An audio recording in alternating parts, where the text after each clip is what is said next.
கேட்க வேண்டியதான் எந்த படம் நல்லா இருக்கணும்னு பார்க்க.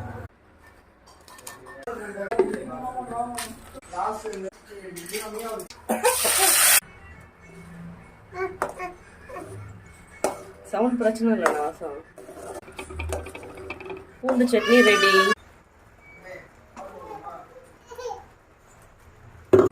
ஓகே, அது வந்து தோசைக்கு. இப்போ இது வந்து சப்பாத்திக்கு. தக்காளி தொக்கு டேஸ்ட்டாக இருக்கும்.